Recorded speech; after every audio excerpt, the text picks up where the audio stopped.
বলে তো যেতেই চেয়েছিলাম, আপনি তো মটকা মেরে ঘুমিয়েছিলেন। রক্তিম আমার কথা শুনে কিছু বলতে যাবেন, তার আগেই ঘরের দরজায় কেউ টোকা দেয়। রক্তিম পিছে ঘুরে তাকাতেই আমি তাকে ধাক্কা দিয়ে সরিয়ে দরজার কাছে গিয়ে দরজা খুলে দেখলাম সাবিহা দাঁড়িয়ে আছে। আমাকে দেখে হাসি হাসি মুখ করে বলল, ভাবি ফ্রেশ হয়ে নিচে আসো, খাবার টেবিলে দেওয়া হয়েছে। আমি বললাম আচ্ছা। সাবিহা আরও কিছু বলবে তার আগেই শাড়ি নিয়ে ভোদৌড় ওয়াশরুমে। দুপুরের খাওয়া দাওয়া করে সাবিহার সাথে আড্ডা দিতে দিতে বিকেল হয়ে গেল। সাবিহারও চলে যাওয়ার সময় হয়ে গেল। সে সবার কাছ থেকে বিদায় নিয়ে রাতের সাথে তাদের বাড়ি যাওয়ার উদ্দেশ্যে চলে গেল। সাবিহাকে কিছুদিন থাকতে বলেছিলাম, কিন্তু সে বলল পরে এসে থেকে যাবে। মেয়েটা অনেকই মিশুক, ভালো লাগে ওর সাথে সময় কাটাতে। সন্ধ্যার সময় আমি রেডি হচ্ছি সারার বাড়ি যাওয়ার উদ্দেশ্যে। হঠাৎ একটা নম্বর থেকে ফোন আসলো। আমি ফোন রিসিভ করতেই অপর পাশ থেকে মেয়েলি কণ্ঠে বলে উঠলে, আমি সারা। আমি বললাম, সারা তুমি ফোন দিয়েছ, কোনো বিশেষ কাজ? সারা বলল, আজকে বাসায় আসবে তো? আমি বললাম জি। সারা বলল, তোমার জন্য সারপ্রাইজ আছে। বলেই সে ফোন কেটে দিল। আমি কিছুই বলতে পারলাম না।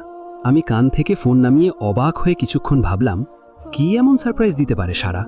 নতুন কোনো অপমান করার প্ল্যান না তো?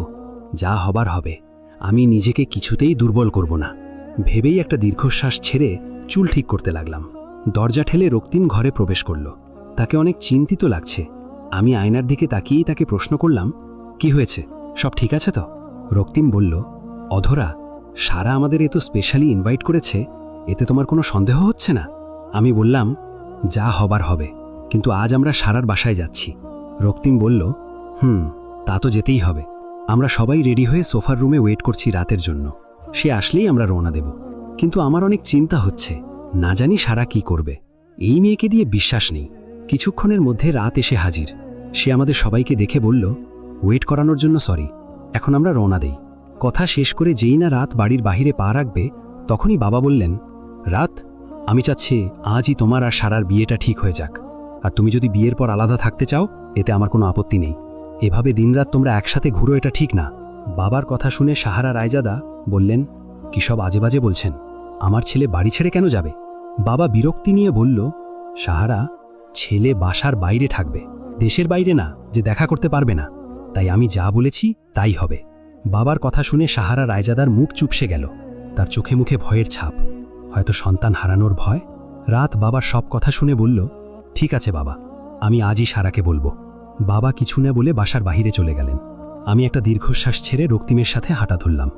গাড়িতে বসে আমি ভাবছি, সারা যাই করবে তা তো আমাকে ঘিরে হবে, কিন্তু সে তো আমার বাসায় এসেও করতে পারত। আমাদের সবাইকে এভাবে ডেকে নিয়ে যাচ্ছে কেন? না, এসব আর ভাবা যাবে না। মাথা ঠান্ডা রেখে সব কাজ করতে হবে, না হলে হিতে বিপরীত হতে সময় লাগবে না। সব যেভাবে চলছে সেভাবে চলতে দিতে হবে।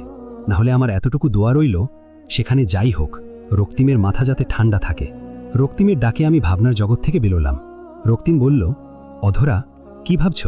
আমি মুচকি হেসে বললাম, কিছু না। আর কতক্ষণ লাগবে পৌঁছতে? রক্তিম বলল, এই তো পৌঁছে গেছি, 5 মিনিট হয়তো লাগবে। আমি কিছু না বলে বাহিরের দিকে তাকিয়ে রইলাম। সারাদের বাসায় পৌঁছে দেখতে পাই সারার বাবা মা আমাদের সবাইকে ওয়েলকাম করার জন্য দাঁড়িয়ে আছেন। তারা আমাদের সাথে কুশলাদি করে বাসায় ঢুকতে বললেন। আমরাও তাদের কথায় বাসার ভিতরে প্রবেশ করলাম। কোথাও সারাকে দেখতে পেলাম না। তাই আমি আন্টিকে উদ্দেশ্য করে বললাম, আন্টি, সারা কোথায়? আন্টির মুখটা কালো হয়ে গেল, কিন্তু পরক্ষণেই হাসি হাসি মুখ করে বললেন, রুমে আছে, চলে আসবে। আমি কিছু না বলে শুধু মুচকি হাসি দিলাম। সাহারা রায়জাদা আন্টিকে উদ্দেশ্য করে বললেন, এই গিফটগুলো আপনাদের জন্য। আন্টি বললেন, এগুলো কেন এনেছেন? আমরা কি পর নাকি? সাহারা রায়জাদা গম্ভীর কণ্ঠে বললেন, আপনারা কেন পর হবেন? আপনারাই তো এখন রাতের সবচেয়ে আপন মানুষ। কথাটা রাতের দিকে তাকিয়ে বললেন সাহারা রায়জাদা।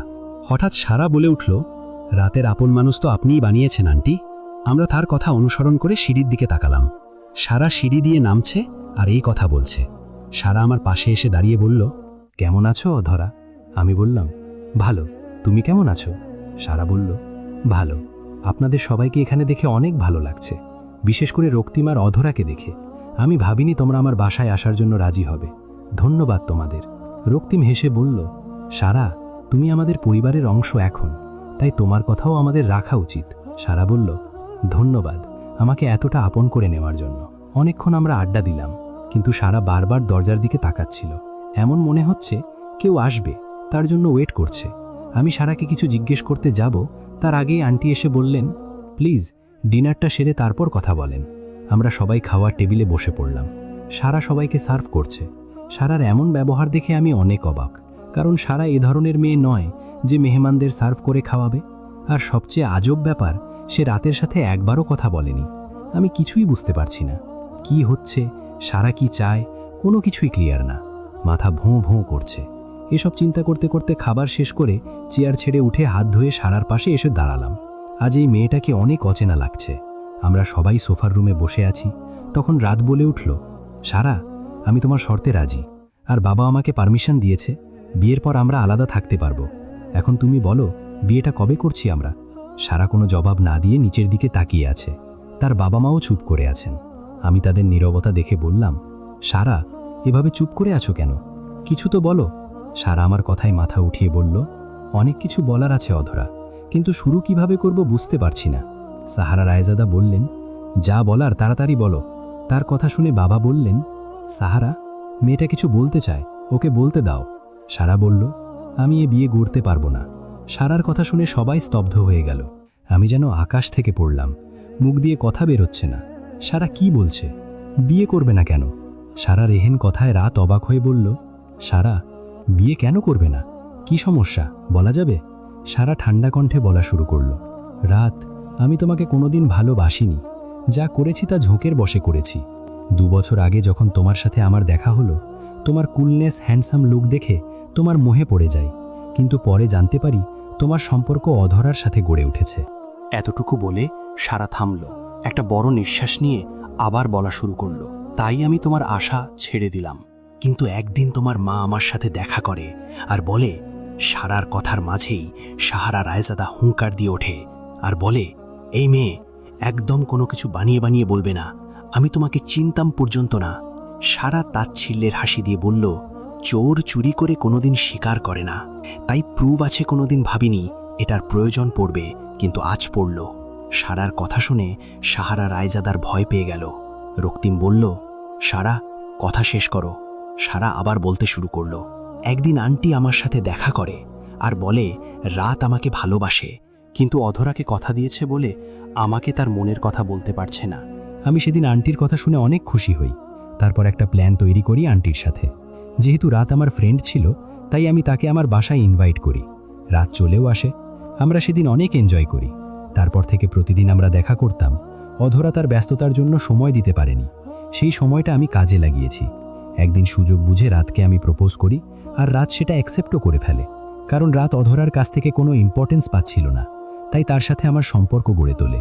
কিন্তু এখন আমি বুঝতে পেরেছি, রাতকে আমি শুধু মোহে পড়ে আপন করতে চেয়েছিলাম। ভালোবাসা তো অন্য কেউ ছিল। এতটুকু বলে সারা চুপ হয়ে গেল। হঠাৎ পিছন থেকে বলে উঠল, সারা, এখানে কি হচ্ছে? সারা সেই ব্যক্তিকে দেখে তার দিকে এগিয়ে গিয়ে জড়িয়ে ধরল। সেই ব্যক্তিটিও তাকে জড়িয়ে ধরল। রাত শুধু ফ্যালফ্যাল করে তাকিয়ে আছে। সারা সেই লোকটির হাত ধরে ভিতরে নিয়ে এসে বলল, আমার ভালোবাসা হচ্ছে প্রতীক। ওর সাথে আমার দেখা হয়েছিল 3 বছর আগে। আমরা 1 বছর রিলেশনশিপেও ছিলাম, কিন্তু আমি রাতের মতো কাউকে চেয়েছিলাম শুধুমাত্র টাকার জন্য। 4 মাস আগে প্রতীকের সাথে আমার আবার দেখা হয়।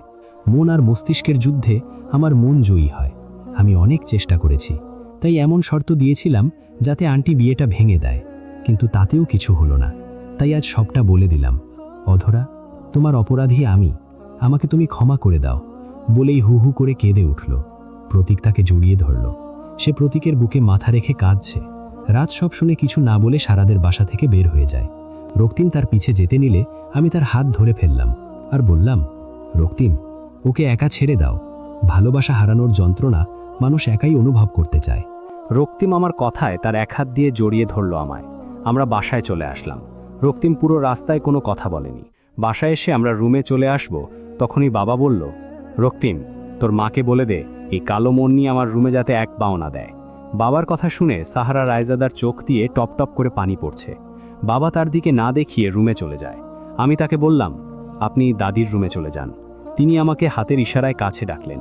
আমি কাছে যেতেই সে বললেন, আমাকে একটু রুমে দিয়ে আসবে? আমি সাহারা রায়জাদার হাত ধরে তাকে দাদিমার রুমে দিয়ে আসলাম। দাদিমার পাশে তাকে বসিয়ে চলে আসলাম আমার রুমে। এসেই আমি রক্তিমকে খুঁজতে লাগলাম। হঠাৎ বারান্দা থেকে চাপা কান্নার আওয়াজ শুনতেই সেখানে গিয়ে দেখলাম রক্তিম হাঁটু গেড়ে বসে দেওয়ালের সাথে পিঠ ঠেকিয়ে হাত দুটো হাঁটুর উপরে রেখে চোখ দিয়ে অস্ত্র বিসর্জন দিচ্ছে। তার চোখগুলো সামনের দিকে স্থির হয়ে আছে। রক্তিমের এই অবস্থা আমার বুকে এক প্রলয় বয়ে আনছে। কিসের দুঃখ তার এত, যে এভাবে সে কান্না করছে? রক্তিমের কাছে যেতে মন চাইছে, কিন্তু পা দুটো চলছে না। কেন জানি মনে হচ্ছে তাকে সামলাতে গেলে নিজেই দুর্বল হয়ে যাবে। কিন্তু যেতে তো হবে, সামলাতে চাই আমি তাকে। মানুষটার মনের কথাগুলো আজ শুনতে চাই। এত কিসের কান্না তার? সে কি জানে না তার কান্না আমাকে নিঃস্ব করে দিচ্ছে? তার চোখ থেকে বের হওয়া প্রতিটা অশ্রু আমার মনকে চূর্ণ বিচূর্ণ করে দিচ্ছে। না, আর ভাবতে পারলাম না। দৌড়ে চলে গেলাম রক্তিমের কাছে। তার সামনে হাঁটু গেড়ে বসে তাকে জড়িয়ে ধরলাম। ঘটনার আকস্মিকতায় রক্তিম হকচকিয়ে গেল, কিন্তু পরক্ষণেই আমাকে তার দুটো হাত দিয়ে নিজের বাহুদরে আবদ্ধ করলেন।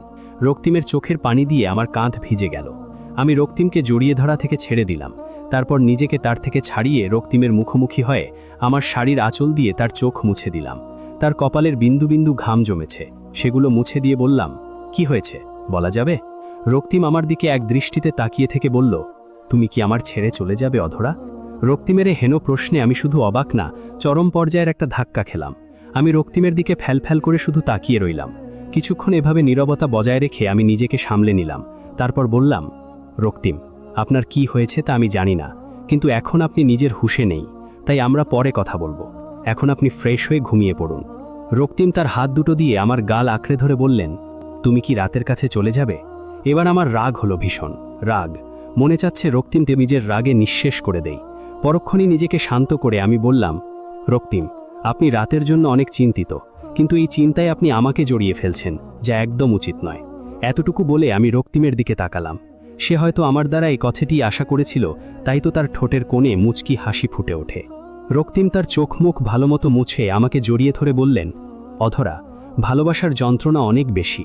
যে একবার এটার স্বাদ পেয়েছে, সে সারা জীবন এটার স্বাদ গ্রহণ করতে চায়। তোমাকে অনেক ভালোবাসি অধরা, হয়তো নিজের থেকেও বেশি। আমার জীবনের প্রতিটি ধাপে শুধু তুমি যদি আমার সাথে না থাকো, আমি হয়তো নিজেকে শেষ করে দিব। আমি 2 বছর আগের যন্ত্রণা আর সহ্য করতে চাই না। অনেক কাঠ খড় পুড়িয়ে তোমাকে আমি পেয়েছি, হারাতে চাই না তোমায় আমি। রক্তিমের এতগুলো কথা যেমন আমার ভালো লেগেছে, ঠিক তেমনি একটি লাইন আমার মাথায় ঘুরছে। 2 বছর আগে সে কোন যন্ত্রণা সহ্য করেছে? রক্তিমকে জিজ্ঞেস করব না, থাক, এখন না। সঠিক সময় সঠিক কথা বলতে হয়। আমি আর রক্তিম ফ্রেশ হয়ে বিছানায় শুয়ে পড়লাম। রক্তিম আমাকে জড়িয়ে ধরে আমার ঘাড়ে মুখ গুজে শুয়ে পড়ল। আর আমি ভাবতে থাকলাম, আজ কি থেকে কি হয়ে গেল কিছুই বুঝতে পারলাম না। রাত কি নিজেকে সামলাতে পারবে? রাত একটা নির্জন রাস্তায় দাঁড়িয়ে আছে। দূর দূর পর্যন্ত কোনো গাড়ির দেখা নেই, হবেই বা কি করে? রাত 3:30 সব মানুষই মিষ্টি ঘুমে আচ্ছন্ন। রাতের নিজেকে আজ একা মনে হচ্ছে। শুধু সারা দেওয়া কষ্টে তার মন পুড়ছে না, তার মাও যে তাকে হাড়ে হাড়ে শেষ করে দিয়েছে। সারার তো মাত্র কয়েকদিন ধরে তার জীবনে, কিন্তু তার মা তাকে এত বড় প্রতারণা। কিন্তু এতে তার মায়েরই বা কী দোষ? সে নিজেই তো তার সব শেষ করেছে, নিজের ভালোবাসাকে দূরে ঠেলে দিয়েছে। এখন কিছুই করার নেই, নিজের পাপের শাস্তি সে পাচ্ছে। অধরাকে অপমান করার শাস্তি এতটা ভয়ানক হবে তা সে জানত না। আসলে কথায় আছে, প্রকৃতি কাউকে ছাড় দেয় না, সে তার প্রতিশোধ নিয়েই থাকে। অধরা কতটা সুখে আছে রক্তিমের সাথে, তা ওর মুখ দেখলেই বুঝতে যাবে। দিন শেষে অধরা সুখী হলো, অথচ রাত তাকে ছেড়ে দিয়েছিল সুখের খোঁজে। অধরার কাছে ক্ষমার কিভাবে চাইবে সে? না, তাকে তো চাইতেই হবে। পাশাপাশি রক্তিমের কাছেও তার মাফ চেতে হবে। আজ এই মুহূর্ত থেকে সব ভুলে নতুনভাবে সব শুরু করতে হবে, নিজের ভুলগুলো শুধরাতে হবে। এই ভেবে রাত গাড়িতে বসে পড়ে। আজ থেকে সব নতুন করে শুরু করার প্রতিজ্ঞা করে। সকালে রক্তিমের ঘুম ভাঙতেই সে দেখে অধরা তার সাথে লেপ্টে আছে, শাড়ি এলোমেলো হয়ে আছে। তা দেখে রক্তিম হেসে মনে মনে বলল, এই মেয়েটা শাড়ি সামলাতে কবে শিখবে?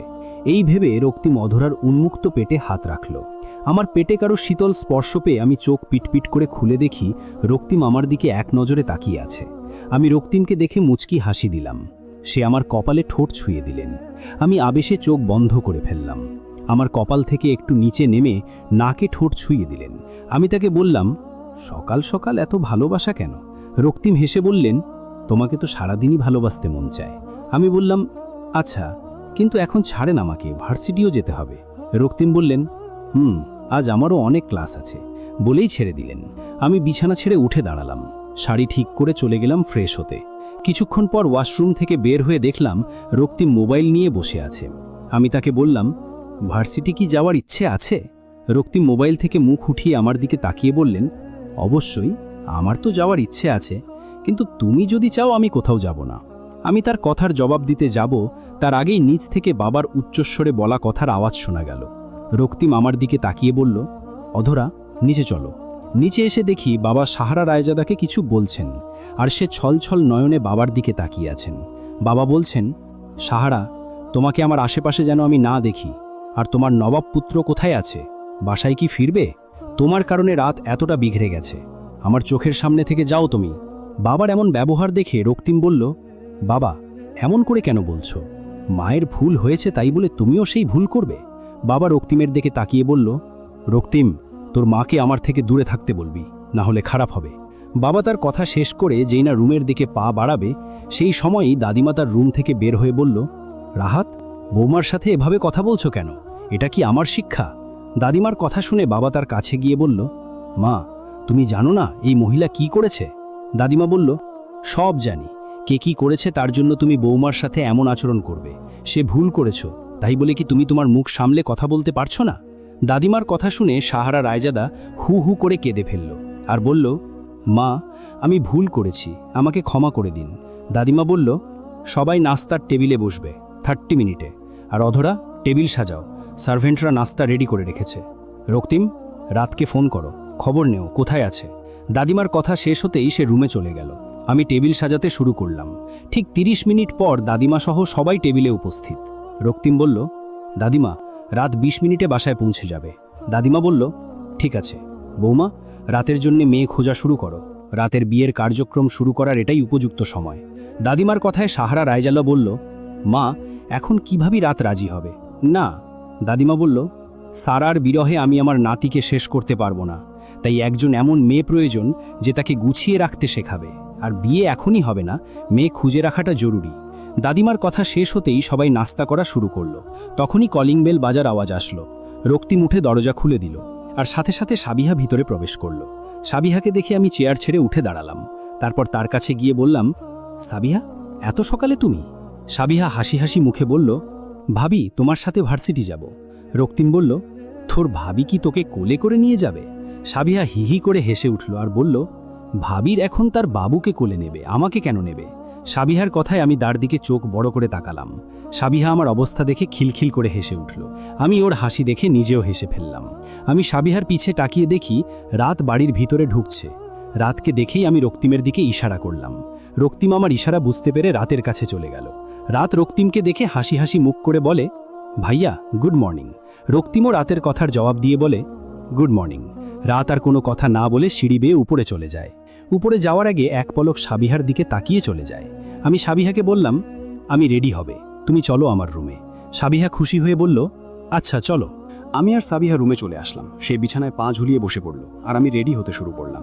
আমি, রক্তিম, সাবিহা বের হব ভার্সিটির উদ্দেশ্যে। তখনই রাত এসে বলল, ভাইয়া, আমি আজ ভার্সিটি যাব, অনেকদিন যাইনি। রক্তিম বলল, ভালো কথা, চল, তোর মনটাও ফ্রেশ হয়ে যাবে। রাত বলল, থ্যাঙ্কস ভাইয়া, আমাকে বোঝার জন্য। রাতের কথা শেষ হতেই সাহারা রায়জাবা হাজির। সে রাতকে দেখে বলল, রাত, তুই কোথায় যাচ্ছিস আবার? রাত গম্ভীর কণ্ঠে বলল, যাচ্ছি এক জায়গায়, বলেই সে বাহিরে চলে গেল। আমরাও রাতের পিছে পিছে বাহিরে এসে পড়লাম। তারপর গাড়িতে বসে রওনা হলাম ভার্সিটির উদ্দেশ্যে। পুরো গাড়িতে শুধু আমি আর সাবিহা কথা বলেছি। ভার্সিটি পৌঁছে যে যার কাজে লেগে পড়লাম। এতদিন কতগুলো ক্লাস মিস হয়েছে, তাই সবগুলো নোট সংগ্রহ করতে করতে আমার শরীর বাবাজি শেষ। সবগুলো ক্লাস শেষ করে বাসায় যাওয়ার উদ্দেশ্যে গেটের বাহিরে দাঁড়িয়ে আছি আমি আর সাবিহা। রক্তিমের কাজ আছে, সে এখন যেতে পারবে না, তাই আমি সাবিহার গাড়িতে বাসায় যাব। হঠাৎ রাতের গাড়ি আমাদের সামনে এসে দাঁড়ালো। সে তার গাড়ির জানলার গ্লাস নিচে করে আমাকে বলল, ভাবি, ভাই আমাকে পাঠিয়েছে বাসায় পৌঁছে দেওয়ার জন্য। রাতের মুখে ভাবি ডাক শুনে আমি হাঁ হয়ে গেলাম। তাই আমার কিছু বলার আগে সাবিহা বলল, ভাবি তো আমার সাথে যাবে। রাত বলল, সাবিহা, তোমরা আমার সাথে যাবে। সাবিহা আর আমি রাতের সাথে চললাম বাড়ির উদ্দেশ্যে। আমাকে বাসায় দিয়ে রাত সাবিহাকে তার বাসায় দিতে গেল। রাত আর সাবিহা গাড়িতে বসে আছে। রাত ড্রাইভ করছে আর সাবিহা জানালা দিয়ে বাহিরে তাকিয়ে আছে। রাত আর চোখে সাবিহাকে দেখছে। হঠাৎ রাত বলল, সাবিহা, তোমার কি বয়ফ্রেন্ড আছে? সাবিহা ভ্রু কুচকে বলল, আপনি জেনে কি করবেন? রাত বলল, আন্টির কাছে বিচার দিতে পারতাম। সাবিহা বলল, রাত ভাই, আমার কোনো বয়ফ্রেন্ড নেই। রাত বলল, কেমন ছেলে চাও তুমি? সাবিহা বলল, এত কিছু জেনে কি করবেন, আমার বাসায় এসে পড়ছে। সাবিহার কথা শেষ হতেই রাত গাড়ি থামিয়ে দিল। সাবিহা গাড়ি থেকে নেমে হাঁটা ধরল বাড়ির পথে। রাত তার যাওয়ার দিকে তাকিয়ে মুচকি হেসে গাড়ি স্টার্ট করলো। ঘামে ভেজা শার্ট নিয়ে ঘরের ভিতর প্রবেশ করলো রক্তিম। এদিক সেদিক নজর বুলিয়ে কারবার থেকে শার্ট আর ট্রাউজার নিয়ে চলে গেল ওয়াশরুমে। শাওয়ার নিয়ে বের হয়ে মাথা মুছতে মুছতে পুরো ঘরে অধরাকে খুঁজতে থাকে। কোথাও না পেয়ে হতাশ হয়ে টাওয়াল রেখে চলে যায় দাদিমার রুমে।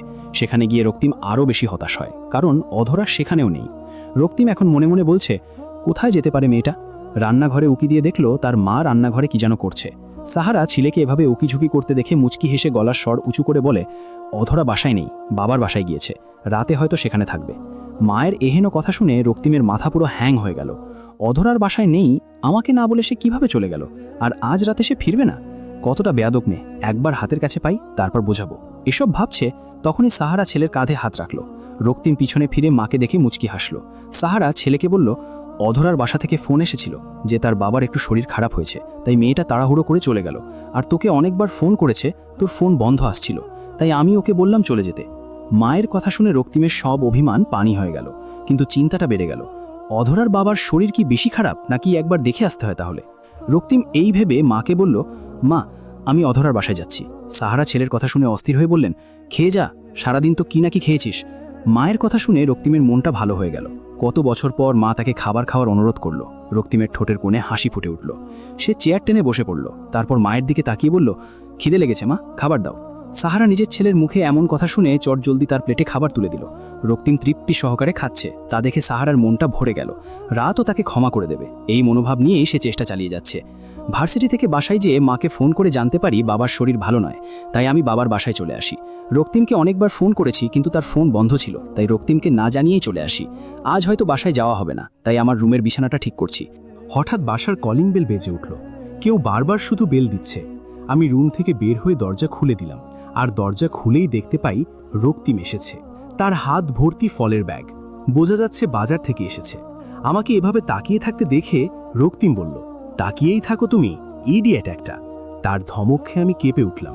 সঙ্গে সঙ্গে মা পিছন থেকে বলল, এই বলো, দরজার সামনে দাঁড় করিয়ে রেখেছিস কেন? রক্তিম আর মায়ের বকা খেয়ে ঠোঁট উল্টিয়ে বললাম, আমাকে তোমরা বকছো কেন? মা আমাকে সরিয়ে দিয়ে রক্তিমকে বলল, ভেতরে আসো বাবা, এই গাধীর কথায় কান দিও না। রক্তিম ভিতরে এসে ব্যাগগুলো সাইডে রেখে মাকে বললেন, বাবা কোথায়? তার শরীর এখন কেমন? মা বলল, এখন একটু ভালো আছে, বয়স হয়েছে তাই একটু একটু সমস্যা হয়ে থাকে, তিনি রুমেই আছে। রক্তিম আবার হাতে একটা শপিং ব্যাগ দিয়ে বলল, এটা রুমে নিয়ে যাও, এতে আমার কাপড় আছে, আগামীকাল কাজে দিবে। আমি বাবার সাথে দেখা করে আসি। আমি কিছু বলতে যাব, তার আগেই সে হন হন করতে করতে বাবার রুমে চলে গেল। আমি শুধু হা করে তাকিয়ে রইলাম। কি মানুষ সে বাবা, এমন করে কথা বলছে যেন তাকে আমি মার্ডার করে এখানে এসেছি। এখন সে ভূত হয়ে এসে আমার সাথে এমন করছে। এসব ভাবতে রুমে চলে আসলাম। শপিং ব্যাগটা কারবারে রেখে চলে গেলাম মায়ের কাছে। মা চুলোয় মুরগির রোস্ট বসিয়েছে রাতের খাবারের জন্য।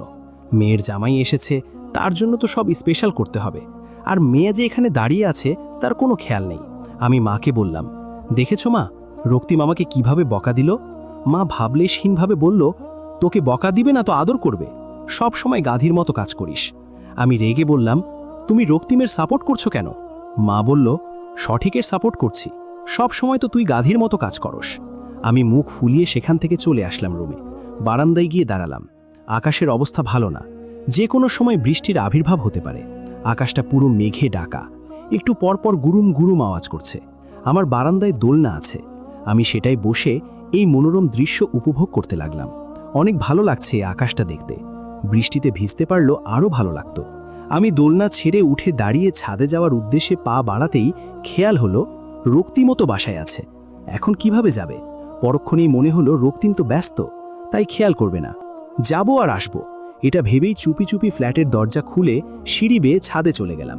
বৃষ্টি শুরু হয়ে গেছে। এ বাসার বাচ্চারাও বৃষ্টিতে ভিজতে ছাদে চলে এসেছে। এদের মধ্যে অনেকেই আমাকে চেনে, আমিও তাদের চিনি। ওই বাচ্চাদের মধ্যে একজনকে খুব ভালো মতো চিনি, তার নাম পুতুল। আমি পুতুলকে দেখে জোরে চিল্লিয়ে বললাম, এই পুতুল, কেমন আছো তুমি? পুতুল চোখ পিটপিট করে আমার দিকে তাকালো। আমাকে দেখে সে দৌড়ে চলে আসে আর বলে, ভালো আপু, কেমন আছো তুমি? আমি বললাম, ভালো। আন্টি বৃষ্টিতে ভিজার পারমিশন দিয়ে দিল? পুতুল তার ফোকলা দাঁত দেখিয়ে ফিক করে হেসে বলে, আরে আপু, মা কি আর জানবে আমি এখানে আছি? বৃষ্টিতে ভিজে এখনই চলে যাব, আর মা তো বাসায় নেই। পুতুলের কথা শুনে মাথায় হাত। আমি তার দিকে চোখ বড় করে বললাম, ওরে বাটপার, কি চালাক তুমি। পুতুল বলল, আপু তুমি আমাদের সাথে খেলবে? আমি কিছুক্ষণ ভেবে বললাম, আচ্ছা। শাড়ির আঁচল কোমরে গুজে তাদের সাথে কানামাছি খেলা শুরু করলাম। এই বৃষ্টিতে খেলার স্বাদ পেয়ে একদম ছোটবেলার মতো লাগছে। বাবার রুম থেকে বের হয়ে রক্তিম অধরার রুমে চলে গেল। অধরাকে অনেকবার ডেকেও কোনো সাজ শব্দ না পেয়ে সে চলে গেল শাশুড়ি মায়ের কাছে আর বলল, মা, অধরা কোথায়? রক্তিমের কথা শুনে অধরার মা বলল, রুমে নেই। রক্তিম বলল, না। অধরার মা বলল, নিশ্চয়ই এই মেয়ে বৃষ্টিতে ভিজতে চলে গেছে। অধরার মায়ের কথা শুনে রক্তিমের আরও রাগ হলো। এই অসময়ের বৃষ্টিতে ভিজতে কেন গেল? এই মেয়েকে তো আজ ছাড়ব না। রক্তিম বলল, মা, আমি আসছি বলেই ছাদের উদ্দেশ্যে চলে গেল। বৃষ্টি অনেকটাই কমে গেছে, তাই আমরা ছাদের ফ্লোরে বসে গল্প করছি। বাচ্চারা কবিতা বলছে তো কেউ গল্প শোনাচ্ছে। হঠাৎ কেউ রাগী গলায় বলে উঠল, যদি আপনার বৃষ্টিবিলাস হয়ে থাকে তাহলে আমরা নিচে যেতে পারি। এই কণ্ঠ শুনে আমার ভয়ে গলা শুকিয়ে গেল। এ তো আর কেউ নয়, রক্তিম। আমি পিছে ঘুরে তাকিয়ে দেখলাম রক্তিম ছাদের দরজায় হেলান দিয়ে বুকে হাত গুজে দাঁড়িয়ে আছে। পুতুল আর বাকি বাচ্চারা রক্তিমকে দেখে ভো দৌড়। ওরা হয়তো মনে করেছে রক্তিম তাদের বলেছে। তাদের দৌড় দেখে আমিও একবার ভাবলাম দৌড় দেই। পরে ভাবলাম এখন যদি পা ভেঙে যায় তাহলে আরও অবস্থা খারাপ হবে। রক্তিম আস্তে আস্তে আমার কাছে চলে আসলো। ঝিরিঝিরি বৃষ্টি হচ্ছে, এতে রক্তিমের সাদা রঙের শার্টটা ভিজে যাচ্ছে। তার সামনের চুলগুলো এসে হাত দিয়ে ঠিক করে আমার একদম কাছে এসে বলেন, চুপচাপ রুমে যাবে, কোনো কথা বললে কোলে নিয়ে নিব। তার কথা শেষ হতে দেরি, আমার হাঁটতে দেরি হয়নি। সোজা সিঁড়ি বেয়ে ফ্ল্যাটে ঢুকে একদম নিজের রুমে চলে গেলাম। মা আমাকে দেখেই বকা শুরু করেছেন। আমি রুমে এসে শাড়ি পাল্টে যেই না ওয়াশরুমে ঢুকতে যাব, তখনই দরজা বন্ধ করার আওয়াজ শুনে পিছে ঘুরে দেখি রক্তিম দাঁড়িয়ে আছে। আমাকে পা থেকে মাথা পর্যন্ত স্ক্যান করে বললেন, বৃষ্টিতে কেন ভিজতে গিয়েছ? রক্তিমের শান্ত কণ্ঠ আমার কাছে বড্ড অশান্ত মনে হচ্ছে। আমার জবাব না পেয়ে সে আমার কাছে এসে কোমর জড়িয়ে ধরে বললেন, আর কোনোদিন এরকম করবে না, না হলে খুব বড় শাস্তি পাবে। এতটুকু বলে রক্তিম আমাকে ছেড়ে দিল। আমি ওয়াশরুমে চলে আসলাম। অনেক বড় বাঁচা বেঁচে গেছি।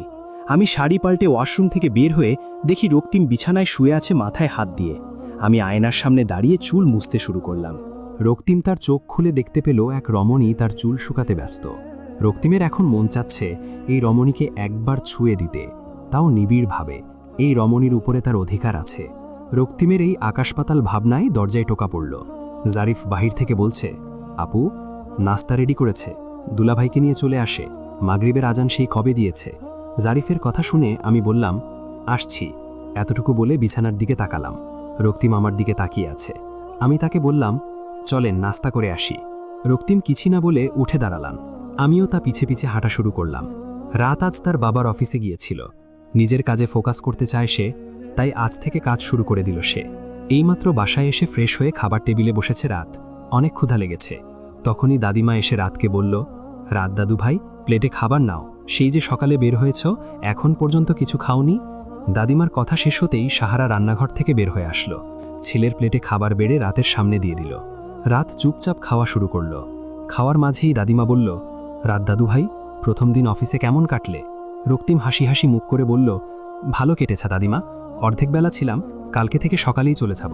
দাদিমা বলল, ঠিক আছে। রাত খাওয়া শেষ করে রুমে চলে আসলো। তারপর সিগারেটের প্যাকেট নিয়ে চলে গেল বারান্দায়। একটা সিগারেট মুখে দিয়ে লাইটার দিয়ে জ্বালিয়ে সেটাই শুকটান দিতে লাগলো। সাহারা ছেলের রুমে এসেছে, কোথাও রাতকে না পেয়ে বারান্দায় গিয়ে দেখল রাতের অবস্থা। সাহারা ছেলেকে উদ্দেশ্য করে বলল, রাত, আর কতক্ষণ মায়ের সাথে রাগ করে থাকবি? রাত সিগারেট হাত থেকে ডাস্টবিনে ফেলে দিল আর বলল, রাগ করিনি, তোমার সাথে কিসের জন্য এসেছো তা বলো। সাহারা বলল, তোর জন্য একটা মেয়ে দেখেছি, অনেক ভালো, তোর দাদিমা পছন্দ করেছে, কালকে আমাদের সাথে চল, মেয়েটাকে দেখে আসবি। রাত মেকি হেসে বলল, বিয়ে করব না মা। সাহারা বলল, এখন কি বিয়ে করবি নাকি? এখন শুধু দেখবি। রাত বলল, তোমার এক ছেলে বিয়ে না করলে কি ক্ষতি হবে মা? এভাবেও তোমার এই বাজে ছেলেকে কে ভালোবাসবে? বলেই রাত একদম বাসা থেকে বের হয়ে গেল। গাড়ি না নিয়ে হাঁটা ধরল রাস্তায়। মনটা হালকা করতে হবে। সাহারার ছেলের কথাই স্তব্ধ। কি বলে গেল তার ছেলে? এত কষ্ট দিয়ে ফেলল তার সন্তানকে। ভাবতেই তার চোখ দিয়ে পানি পড়তে শুরু করল। রক্তিম বিছানায় শুয়ে আছে। মূলত সে অধরার জন্য অপেক্ষা করছে। রাতের খাবারের পর রক্তিম রুমে আসলেও অধরা তার মাকে সাহায্য করবে বলে রান্নাঘরে চলে যায়। রক্তিম এভাবে শুয়ে থাকতে অনেক বোরিং লাগছে, তাই সে অধরার স্টাডি টেবিলের চেয়ারে বসে পড়ল। তারপর অধরার এক একটা পুরনো খাতা দেখতে লাগলো। অধরার লেখা দেখে রক্তিম মনে মনে বলল, এই মেয়ের লেখা তো দিনের দিন খারাপ হচ্ছে, কি যে করি এটাকে নিয়ে। এসব ভাবছিল তখনই কেউ রক্তিমের হাত থেকে খাতা টেনে নেয়। রক্তিম মাথা উঁচু করে দেখে অধরা খাতা হাতে নিয়ে দাঁড়িয়ে আছে। তার মুখে রাগ স্পষ্ট। রক্তিম বলল, কি হয়েছে, এমন মুখ করে রেখেছ কেন? রক্তিমের প্রশ্ন শুনে আমার মেজাজ খারাপ হয়ে গেল। আমার খাতা নিয়ে ঘাটাঘাটি করছে আর আমাকেই বলছে কি হয়েছে। আমি নাক ফুলিয়ে বললাম, আপনি আমার খাতা কেন দেখছিলেন? রক্তিম বলল, মনের সুখে দেখছিলাম, আর তোমার লেখনী দেখে তো মন পুরো দুঃখে ভরে গেল। ছি ছি, কি অবস্থা! আমার অনেক ভালো একটা ছাত্রী আছে, তার হাতের লেখা অনেক সুন্দর, চাইলে তার থেকে ট্রেনিং নিতে পারো। রক্তিমের কথায় আমার গা পিত্তি সব জ্বলে গেল। আমি রেগে গিয়ে তাকে কিছু না বলে খাতা টেবিলে রেখে চলে গেলাম। অন্য পাশে মুখ করে শুয়ে পড়লাম। অনেক কষ্ট লাগছে সে কিভাবে পারল আরেকজনের সাথে আমাকে তুলনা করতে। ব্যাটা খচ্চর, কোনোদিন কথা বলবো না। আমার চোখে পানি চলে আসলো। আসলে কেউই নিজের প্রিয় মানুষের মুখে অন্যজনের প্রশংসা শুনতে চায় না। কান্নার ফলে আমি বারবার কেঁপে কেঁপে উঠছি। রক্তিম বুঝতে পেরেছে আজ তার মজাটা একদম ভুল পথে গিয়েছে। তার প্রিয়তমা একটু বেশিই কষ্ট পেয়েছে। রক্তিম ধীর পায়ে অধরার পাশে শুয়ে পড়ল। তারপর পিছন দিক থেকে জড়িয়ে ধরে তার কানে ফিসফিস করে বলল, হয়েছে তো, আর কান্না করো না, ভুল হয়েছে আমার। রক্তিম আমাকে এসে পিছন দিক থেকে জড়িয়ে ধরে কথা বলছেন। আমি তার সাথে কথা বলবো না, যা করার করে নিক। রক্তিম আমাকে কোমর জড়িয়ে ধরে তার দিক ফিরাতে চেষ্টা করে, কিন্তু আমার জন্য তা করতে পারছেন না। অনেক চেষ্টার পর আমাকে তার দিক ফিরাতে সক্ষম হলেন। আমি চোখ বন্ধ করে আছি, দু চোখ দিয়ে পানি পড়েই যাচ্ছে। রক্তিম আমার দু চোখে ঠোঁট ছুঁয়ে পানিগুলো মুছে দিয়ে বলল, আর কান্না করো না, আমি ভুল করেছি, আর কোনোদিন এমন করব না। আমি কোনো কথাই বলছি না, তাই সে আমার ঘাড়ে মুখ গুজে রাখল। আমি তাকে ঠেলে সরিয়ে দিতে চাইলে সে আমার হাত শক্ত করে ধরে বললেন, কেন এমন করছো প্রিয়তমা? তুমি কি জানো না তোমার এই অধম যে তোমার চোখের পানি সহ্য করতে পারে না? আমি ফুপিয়ে ফুপিয়ে বললাম, আপনি অন্য একজন মেয়ের সাথে আমার কিভাবে তুলনা করতে পারলেন? রক্তিম বলল, আর করব না, সরি ময়না পাখি। আমি আর কিছু না বলে চোখ বন্ধ করে ফেললাম। ঘুম প্রয়োজন আমার। রক্তিম আমাকে শক্ত করে জড়িয়ে ধরে শুয়ে পড়ল। দুজনেই ঘুমের রাজ্যে চলে গেল। এই বাসার সবাই সুখের ঘুম দিতে ব্যস্ত, কিন্তু এই সুখের ঘুমের পর যে বিষাদের সকাল অপেক্ষা করছে তা হয়তো কেউ জানে না। ফজরের আজান কানে আসতেই আমার ঘুম ভেঙে গেল। রক্তিমকে ছড়িয়ে আমি ওয়াশরুমে গিয়ে অজু করে জায়নামাজ নিয়ে দাঁড়িয়ে পড়ি নামাজে। নামাজ শেষ করে বিছানার দিকে তাকিয়ে দেখি রক্তিম উবু হয়ে ঘুমিয়ে আছে। জায়নামাজ ঠিক জায়গায় রেখে রুম থেকে বের হয়ে আসলাম। রুমে ভালো লাগছিল না। মা মনে হয় রান্নাঘরে, তাই রান্নাঘরে ছুটলাম, কিন্তু মাকে কোথাও দেখলাম না। মা তো সবসময় নামাজ পড়েই ভাইদের ডাকাডাকি করে, তাহলে আজ কেন? আমি মায়ের রুমের সামনে গিয়ে দরজায় টোকা দিলাম। ভিতর থেকে কোনো আওয়াজ আসলো না, হয়তো ঘুম থেকে এখনই উঠে নাই।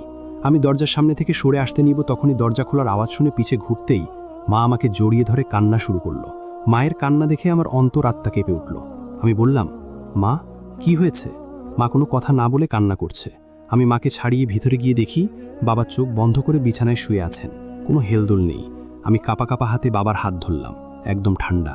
আমি চিৎকার দিয়ে বললাম, মা, আরিফ জারিফকে বাকো, বাবাকে হাসপাতালে নিতে হবে। মা বলল, দেরি হয়ে গেছে অধরা, তোর বাবা আমাদের ছেড়ে চলে গেছে। বলেই ফ্লোরে বসে সে কান্না শুরু করলো। আমি সেখানে স্তব্ধ হয়ে বসে রইলাম। বাবার হাতটা আমার হাতে রেখে বাবার দিকে ফ্যালফ্যাল করে চেয়ে রইলাম। দু চোখ বেয়ে পানির বন্যা ঝরছে। রক্তিমের ঘুম ভাঙল কারো চাপা কান্নার আওয়াজে। সে ঘুম ঘুম চোখে উঠে বসল। খেয়াল করল রুমের দরজা খোলা, এর মানে অধরা বাহিরে। রক্তিম আর অপেক্ষা না করে বাহিরে চলে গেল। বাহিরে এসে দেখতে পেল অধরার বাবার ঘরের মেঝেতে বসে অধরার মা কান্না করছে। রক্তিম দেরি না করে রুমের ভিতর গিয়ে দেখে অধরা তার বাবার হাত ধরে বিছানার কাছে বসে। রক্তিম অধরার কাছে গিয়ে বলল, অধরা, কি হয়েছে? অধরা রক্তিমের দিকে লাল চোখে তাকিয়ে বলল, আমার জীবনের সবচেয়ে কাছের মানুষ আজ আমার থেকে অনেক দূরে চলে গেল। রক্তিমের আর বুঝতে বাকি রইল না, অধরার বাবা আর নেই। সে অধরাকে আগলিয়ে নিল। তখনই অধরার দুই ভাই এসে হাজির। তারা মায়ের কান্না আর বোনের স্তব্ধতা দেখে অনেক অবাক। পরক্ষণেই বিছানার দিকে তাকাতেই তাদের বুকে কেউ ছুরি ঢুকিয়ে দিল। বাবার লাশটাই হয়তো তার মা বোনের কান্নার কারণ। আরিফ আর জারিফকে দেখে তার মায়ের কান্না আরও বেড়ে গেল। ছেলেদের বুকে জড়িয়ে ধরে বলল, আজ সকালে আমার ঘুম ভাঙতে দেরি হয়, তাই তাড়াহুড়ো করে হাত মুখ ধুয়ে যেই বাবাকে ডাক দিতে যাব, তখনই দেখি তোর বাবার শরীর ঠান্ডা। নিঃশ্বাস চেক করে দেখি তো তোর বাবা নেই। এইটুকু বলে সে ঢুকরে কেঁদে ওঠে। মায়ের কান্না অধরাকে আরও কষ্ট দিচ্ছে। সে একধানে তার বাবার দিকে তাকিয়ে আছে। হয়তো এখনই চোখ খুলে ঠোঁট নাড়িয়ে বলবে, এই বোকারা, তোরা কাঁদছিস কেন? কিন্তু সেটা হয়তো আর হবে না, কারণ একবার যে চলে যায় সে আর ফিরে আসে না। আমি চোখ মুছে রক্তিমকে বললাম, বাবাকে একদম নিষ্পাপ লাগছে তাই না? রক্তিম বলল, অধরা, নিজেকে সামলাও, তুমি বড় সন্তান। তাদের দু ভাইয়ের বড় বোন যদি তুমি দুর্বল হও তাহলে কিভাবে হবে? আমি কান্নারত অবস্থায় বললাম, কেন নিজেকে সামলাবো রক্তিম? ছোট থেকে এক কথা শুনে এসেছি, তুমি বড় সন্তান, তোমার দুর্বল হলে চলবে না, কঠোর হতে হবে। আজ নিজেকে কিভাবে সামলাবো আপনি একটু বলবেন আমায়? এতটুকু বলে আমি রক্তিমকে জড়িয়ে কান্না করতে লাগলাম। রক্তিম আমাকে বলল, এভাবে কান্না করতে হয় না, এভাবে আহাজারি করো না, আল্লাহ তাআলা নারাজ হবে। তুমি বাবার জন্য নামাজ পড়ে দোয়া করো, এর থেকে ভালো আর কিছুই হবে না। আমি রক্তিমের কথায় মাথা ধুলালাম। রক্তিম আমাকে রেখে জারিফ আর আরিফকে সাথে রুম থেকে বের হয়ে গেলেন। আস্তে আস্তে বাবার মৃত্যুর খবর ছড়িয়ে পড়তে লাগলো। এলাকাবাসী, আত্মীয় স্বজন সবাই চলে এসেছে। বাবার গোসল হয়ে গিয়েছে, তাকে সাদা কাপড়ে আবদ্ধ করা হয়েছে। একবার দেখার সৌভাগ্য হলো আমার বাবাকে। আর কোনোদিন বাবা বলে ডাকা হবে না, এই চেহারাটা আর দেখে হবে না। সেই নির্জন মাটির ঘরে তাকে রেখে আসবে। সবাই কান্না করছে, এই কান্নার কোনো ফল নেই, আমার বাবা ফিরে আসবে না। বাবাকে নিয়ে যাওয়ার সময় হলো। খাটিয়াতে তাকে সুন্দর করে শুইয়ে দেওয়া হয়েছে। রক্তিম, আরিফ, জারিফ আর রাত বাবার খাটিয়া কাঁধে তুলে রওনা হলো গোরস্থানের পথে। বাবা আর কোনোদিন এই রাস্তা দিয়ে ফিরে আসবে না। আমি তাদের যাওয়ার পানে তাকিয়ে রইলাম। শেষ দেখা বাবার সাথে আমার। বাসার ভিতরে ঢুকে দেখি সবাই মাকে সান্ত্বনা দিচ্ছে। আমি ঢুলু ঢুলু পায়ে মায়ের কাছে গিয়ে তার কোলে মাথা রেখে শুয়ে পড়লাম। মা নিষ্প্রাণভাবে তাকিয়ে আছে। হঠাৎ আমার মাথায় কেউ হাত বুলিয়ে দিচ্ছে। আমি মাথা তুলে দেখি সাহারা রায়জাদা আমার হাত রেখে আছে। সে আমার পাশেই বসে আছে। তাকে দেখে মায়ের কোল থেকে মাথা উঠিয়ে বসে পড়লাম। সাহারা রায়জাদা আমার দিকে তাকিয়ে বলল, অধরা, নিজেকে সামলাও। বাবা হারানোর যন্ত্রণা অনেক, তা আমি জানি, কিন্তু তোমার মাকেও তো সামলাতে হবে। আমি তার বুকে মাথা রেখে হু হু করে কেঁদে উঠলাম। সে আমার মাথায় হাত বুলিয়ে দিল। সবাই চলে গেছে নিজ নিজ বাসায়। আমি সোফার ঘরের ফ্লোরে বসে আছি। বাবাকে কবর দিয়ে এসে রক্তিমও গোসল করে আমার পাশে বসে আছে। রক্তিম আমার হাতের ওপর তার হাত রেখে বললেন, দুপুর 3টে বাজে, কিছু খাবে না? আমি ভাবলেশহীনভাবে বললাম, মা খেয়েছে। আরিফ, জারিফ, আপনি খেয়েছেন? রক্তিম বলল, চলো একসাথে খাবো আমরা সবাই। মা বাসা থেকে খাবার পাঠিয়েছে। আমার হাত ধরে বসা থেকে দাঁড় করিয়ে টেবিলের সামনে নিয়ে গেল। সবাই উপস্থিত, কিন্তু আমার বাবা নেই। এইটা ভাবতেই বুকটা ধুমড়ে মুচড়ে যাচ্ছে। আপনজন হারানোর দুঃখের এত কষ্ট। বাবার মৃত্যুর আজ 15 দিন। এই 15 দিন আমি বেশিরভাগ আমার বাসাতেই কাটিয়েছি। কিছুদিন যাবৎ মায়ের শরীরটাও ভালো যাচ্ছে না, হয়তো বাবার শোকে। মায়ের এখন চিন্তাটাও বেড়ে গেছে। এই সংসার মায়ের এমন মুখ দেখলেই আমার খুব খারাপ লাগে। হঠাৎ রক্তিম এসে বলল, অধরা, কি ভাবছ? আমি ভাবনার জগৎ থেকে বের হয়ে বললাম, মায়ের কথা ভাবছিলাম। রক্তিম বলল, অধরা, তুমি মাকে বলো কোনো টেনশন নিতে মানা, আল্লাহ যা ভেবেছে তাই হবে। আমি বললাম, রক্তিম বলল, আজ বাসায় চলে যাব আমরা। আমি বললাম, আজকে গিয়ে কয়েকদিন পর আবার আসব। রক্তিম দীর্ঘশ্বাস ছেড়ে সেখান থেকে চলে গেল। আমি জানি রক্তিমও আমার মতো অনেক চিন্তিত, কিন্তু আমাকে তা বুঝতে দিচ্ছে না। রক্তিম আর আমি রায়জাদা ভিলার উদ্দেশ্যে বের হয়েছি। অনেকদিন পর আমি সে বাসায় যাচ্ছি। মা আমাকে অনেক বলল আরও কয়েকটা দিন থেকে যেতে। আমি মাকে বুঝিয়ে বললাম যে আমি আবার আসব। আমি বাহিরে তাকিয়ে আছি। কেন জানি এই 15 দিন যাবৎ সবকিছু নির্জীব লাগছে। কোনো কিছুতে সজীবতা খুঁজে পাই না। হয়তো আপনজন হারানোর দুঃখের কারণে। বাবার কথা প্রতি মুহূর্তে মনে পড়ে। জীবনের সবচেয়ে বেস্ট মানুষটি আজ আমার পাশে নেই। ভাবলেই চোখ বেয়ে আশ্রু গড়িয়ে পড়ে। ইস, কি কষ্টকর, শ্বাসরুদ্ধ করে এই পৃথিবী। হঠাৎ আমার হাতে কারো শীতল স্পর্শ পেয়ে জানালা থেকে মুখ ফিরিয়ে দেখি রক্তিম আমার হাত শক্ত করে ধরে আছেন। আমি তার দিকে তাকিয়ে হালকা হেসে বললাম, রক্তিম, সব ঠিক হয়ে যাবে তো? মায়ের এমন মুখ দেখতে ভালো লাগে না। রক্তিম দীর্ঘশ্বাস ছেড়ে বলল, অধরা, মা হচ্ছে এমন একজন মানুষ যে নিজের সন্তানের জন্য সবকিছু সহ্য করতে পারে। তাই মাও তোমাদের জন্য এ শোক সহ্য করে নিবে, কিন্তু তাকে সময় দিতে হবে। দিন শেষে সেও একজন মানুষ, তারও মন আছে, অনুভূতি আছে। রক্তিমের কথা শুনে মনে হচ্ছে আসলেই মাকে সময় দেওয়া উচিত। সময় সবকিছু হয়তো ঠিক করে দিবে। আমারও নিজেকে সামলাতে হবে, আমার পরিবারের জন্য। বাবাও আমাকে শিখিয়েছে সব পরিস্থিতিতে নিজেকে সামলাও। বাসায় পৌঁছে যেই না ভিতরে ঢুকতে যাব, ভিতর থেকে অনেক চেঁচামেচির আওয়াজ কানে আসলো। এই আওয়াজ শুনে আমি আর রক্তিম ভিতরে গিয়ে দেখি রাত রাগী কণ্ঠে বলছে, তোমাদের সাহস দেখে আমি অবাক হই। বলেছি না বিয়ে করব না? তার উপর তোমরা এই বাচ্চা মেয়ে সাবিহাকে আমার জন্য দেখতে গিয়েছো, আমাকে ছবিও দেখাচ্ছ। রাতের কথা শুনে আমি বাকরুদ্ধ। সাবিহাকে রাতের জন্য দাদিমা পছন্দ করেছে। রাতের কথা শেষ হতেই দাদিমা বলে, সাবিহা কোনো বাচ্চা মেয়ে নয়, তার বয়স 19 বছর, আর মেয়ে হিসেবে ভালো। যতদিন এ বাসায় এসেছে কত ভালো করে মিশে গেছে মেয়েটা, একদম অধরার মতো। দাদিমার কথা শুনে রাতের চোয়াল শক্ত হয়ে গেছে। রাগে কটমট করতে করতে সে বলল, দাদিমা, সাবিহা কোনোদিনই আমার মতো ছেলেকে সে পছন্দ করবে না। সে বরাবরই রক্তিম ভাইয়ের মতো ছেলে পছন্দ করবে। রাত কথা শেষ করেই দরজার দিকে তাকায়। আমাকে আর রক্তিমকে দেখে মাথা নিচু করে সিঁড়ি বেয়ে উপরে উঠতে নিবেই তখনই দাদিমা বলল, যদি বলি সাবিহাই নিজেকে ওকে পছন্দ করেছে, তাহলে কি বিশ্বাস করবি? রাতের পা থেমে গেল। সে পিছে ফিরে দাদিমার দিকে পলকহীনভাবে তাকিয়ে থেকে হেসে বলল, সাবিহা হয়তো পরিবারের চাপে পড়ে এমনটা বলছে। আমি কোনো চাপে নেই, তাই আমি কোনো মেয়ের জীবন আর নষ্ট করব না। আর কারো অভিশাপ আমি নিজের জীবনে নিতে চাই না। রাতের কথা শুনে আমার অনেক খারাপ লাগছে। রাত অনেক অনুতপ্ত, এটা তার কথায় বোঝা যাচ্ছে। এই অনুতপ্তের আগুনে সে নিজেকে শেষ করে দিচ্ছে, এই ব্যাপারটা ভালো লাগছে না। জীবনে মানুষ অনেক ভুল করে, কিন্তু ভুলের জন্য যদি অনুতপ্ত হয় তাহলে সেই ভুলের ক্ষমা রয়েছে। রক্তিম আর আমি দাদিমার কাছে গিয়ে দাঁড়ালাম। রক্তিম রাতকে উদ্দেশ্য করে বলল, রাত, আমরা আগামীকাল সাবিহার সাথে দেখা করতে যাব, আর এই ব্যাপারে আমি কোনো কথা শুনতে চাই না। রক্তিমের কথায় রাত হকচকিয়ে গেল আর বলল, ভাই তুমি কি বলছো? সাবিহার সাথে দেখা করার কোনো প্রয়োজন মনে করছি না আমি। রাতের বলা শেষ হতেই আমি বললাম, আপনি কেন বারবার একই কথা বলছেন? সাবিহা এমন মেয়ে নয় যে তাকে কেউ ফোর্স করে কিছু করাতে পারবে। ওর মন যা বলে তাই সে করে। রাত বিরক্ত হয়ে বলল, বিয়ের ব্যাপারে অনেক সময় মেয়েরা দুর্বল হয়ে যায়। পরিবারের কাছে এটা ভাবি আপনাকে বুঝাতে হবে না বলে মনে করছি। রক্তিম কিছুটা রাগী কণ্ঠে বলল, রাত, আমি তোমার বড় ভাই, আর আমি যা বলেছি তাই হবে। মা আর বাবার সাথে আমি কথা বলবো।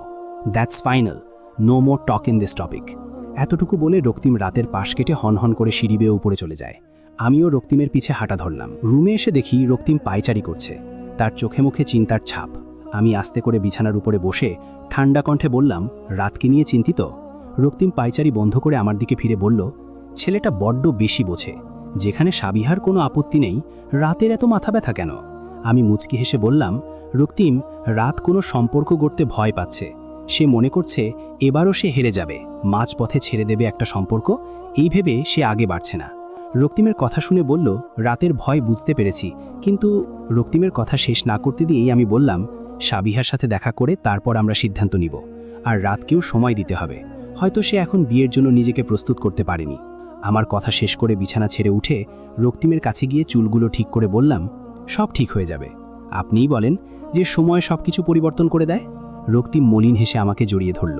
আগামীকাল সাবিহার সাথে কথা বলতে হবে, রাতকেও সাবিহার কথা শুনতে হবে।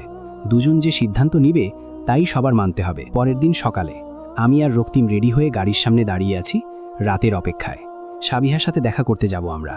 আমি গাড়ির সাথে হেলান দিয়ে দাঁড়িয়ে আছি। রক্তিম বারবার হাতঘড়ি দেখছে।